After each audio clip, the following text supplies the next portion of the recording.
Okay, so this is just going to be a little short video for those of you who are looking for some direction on how I do the backgrounds for my metal arrows that I've been designing lately.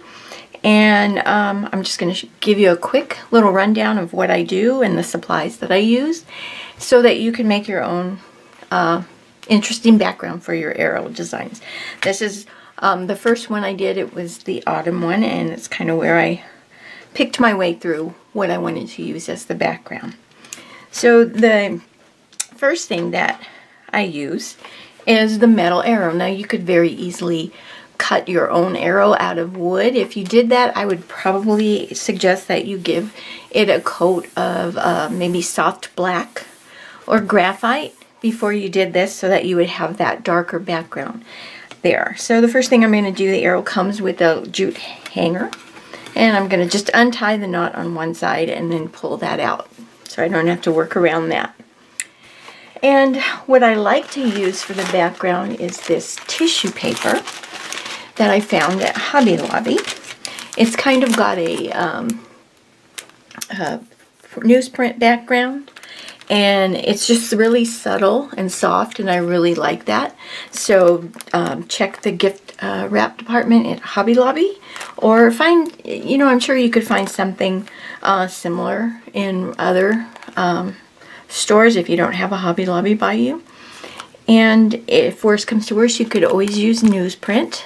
And if you did that, I would suggest that once it's dried, that you tone it down a little bit with a really, really light wash of burnt umber. So I like to just take the newsprint and kind of lay it out, and I will rip it so that I can piece it together. I like to lay it out a little bit before I start, so that I know I have enough. And sometimes I use two chunks. It doesn't really matter. You can tear it into more pieces. The thing is, it's the background, and parts of it are going to get covered up. So I like to make sure that I have torn edges, so it's not straight and all the same. And I'll probably put that on a little cockeyed.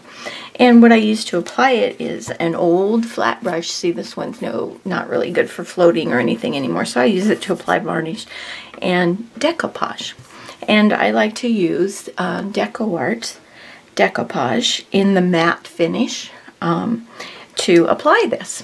And what I use decoupage a lot. And so what I've done is I've bought this nice little stainless steel container that has a seal, and I keep my decoupage in there. And it makes it easily accessible for me. I don't have to worry about unscrewing a lid or anything. It's probably not a good idea to turn it sideways like I did, so that the decoupage comes out. So what I'm going to do first is I'm going to apply some decoupage to the metal arrow. And because it's metal, it's going to dry relatively quickly. So what I would do is do a smaller area, and then put my tissue paper on it. If you get wrinkles, that's great. That doesn't matter. And hopefully when you put yours on, you won't have as much trouble. That's okay if that's there. We can always fill that in later. And then I'll go and finish it off here. You see, I'm not really careful about how much is put on. I put a good layer on there. Smooth it out with my hand. I have that little piece that's uncovered there, so I'll just tear a piece, put it on top, and let's go and get the point on there now.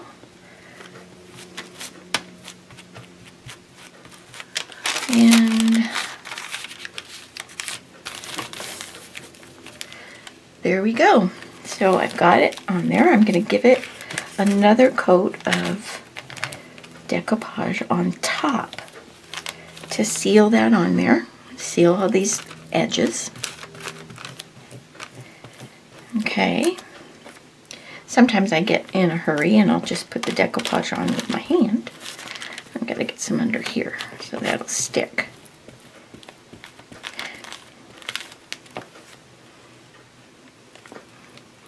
bigger brush probably would be easier, but this is the old one that I had handy, so that's the one I use.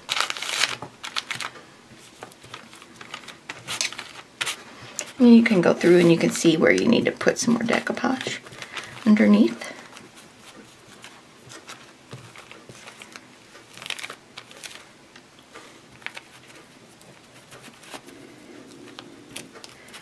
Okay, so I got that covered pretty good.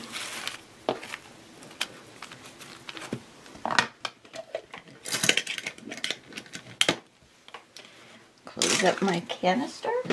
Now, I like to use this Ranger Heat It gun to heat it, craft tool is what it's called actually, to dry my decoupage.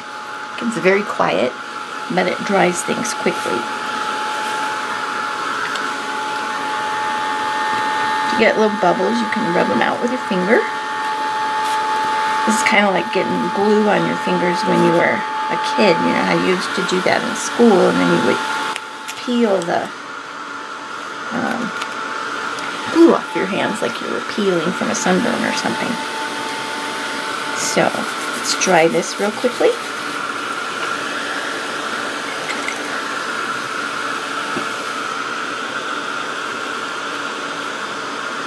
Sorry, I could talk to fill up air, but I'm not that good at it. So, anyway, you see, you can see the black through this, so that's why I would suggest if you cut your arrow out of wood, which the packet does contain the pattern for the arrow shape, so that's always a possibility for you. You would want that black background so it would show through, and that just adds some more interest to your background. Alright, that's probably dry enough to suit me right now.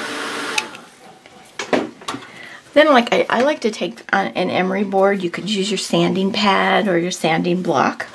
And what I'll do is I'll go around and sand off the excess. And this just gives it a nice clean edge. Okay.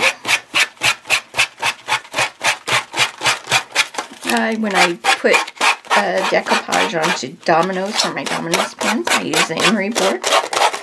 I buy these at a beauty supply, like a pack of 25. And here again, don't worry if like some of it comes off the edges, because that's just going to add some more interest to your piece. And that's all we're looking to do here, is add interest to our background. The background's not the focal point, but it's an important piece of the design, so you want to make it as interesting as you can. And I just love doing decoupaging things into the backgrounds, because it's just a lot more interesting than just typical base painting. Okay, so this little piece, this little corner here needs some more decoupage on it, so we'll just do that real quick. I just decoupaged my laptop computer. That's interesting. And here again, I'm not going to worry about this little black area that's shown. I think that's interesting. I don't mind that this is doubled and it's a little darker, because it's not really going to matter. I have to decide. Let's see. Where are the holes? There are the holes. So my arrow is going to face this way this time. As I do designs, I try to face them different ways so that you have the opportunity to put a design on each side, and you don't have to buy more than one arrow. More than one arrow to do 2 designs. All right. The next thing I'm going to do is I like to take a Stays On ink pad, and I use Timber Brown. I like the Stays On because I can come on top of it with moisture, and it doesn't run, it doesn't lift. And I like to take just a few different rubber stamps. I like to use this little stamp. I think I got it for 50 cents at Michael's once in their little bargain bin. And this is a chicken wire stamp. I don't know who made it. I know that Doris has one. And I like to use this script stamp. It's called a old letter writing. And what I'm going to do here is I'm just going to randomly stamp this on the background. Okay. It doesn't matter if that's smeared, that's okay. It doesn't really matter. So a few of those, an odd number, always an odd number. And then I'm going to probably stamp this around a few places, and it doesn't matter that I'm going to stamp beneath where a design is going to go, because it'll peek out here and there.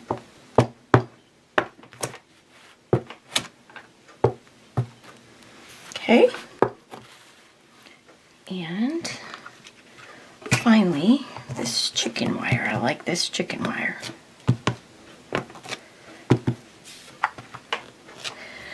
So as you can see, this is really a quick process.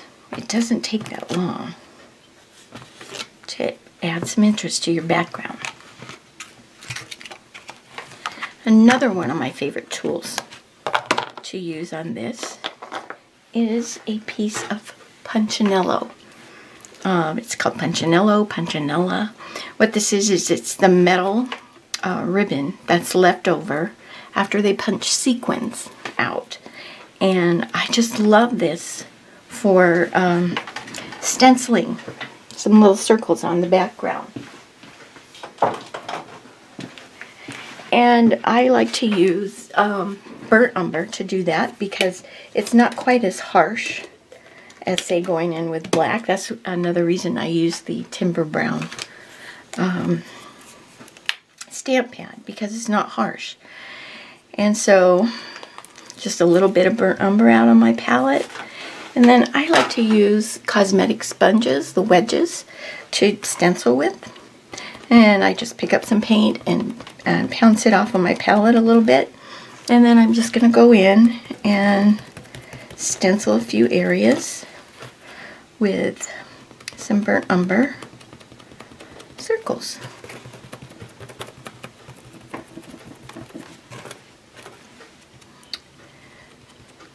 And here we go. We're getting there. It's much more interesting than just a flat old background. And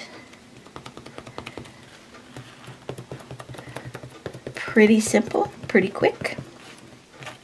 Okay. And, you know, granted, some of this is probably going to get covered up, but that's okay. It'll be just fine. I'm going to dry this. I have a little corner here that needs some more decoupage on it. I'll take care of that in a little bit. I love this heated craft tool. Dries things fast and it's quiet. I don't have a hairdryer blaring, but hairdryers work just fine too. Let's see. Let's get a flat brush out. And one of the last things I do before I put my pattern on is I take a flat brush and burnt umber and I float burnt umber around the edges just to soften and age it a little bit more. And as you can see, I'm not real particular about how that float goes on. It can be choppy, it can be a little heavy. All I'm doing is just kind of aging the edges of that and toning down the hard edge a little bit.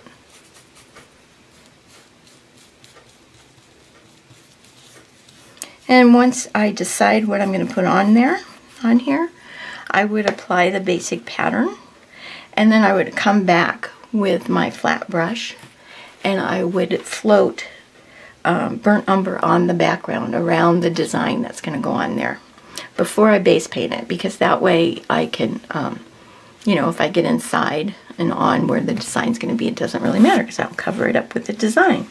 And I think you can see that pretty well in this finished one where I did some shading around here. So once I paint the design, I will come back, and I think you can see here that I've come back with my punchinella, and I've come back with my stamp, and I've stamped over and stenciled over some of the actual design itself, just to bring some of that background forward a little bit. So those of you who have bought the packets or are considering buying the packets, that is how I prepare the arrow background for the design. So if you have any questions at all, you're free to email me, and be on the lookout for more designs, because there's plenty of them in my head. I just haven't gotten them down onto an arrow yet. Thank you, and have a great day.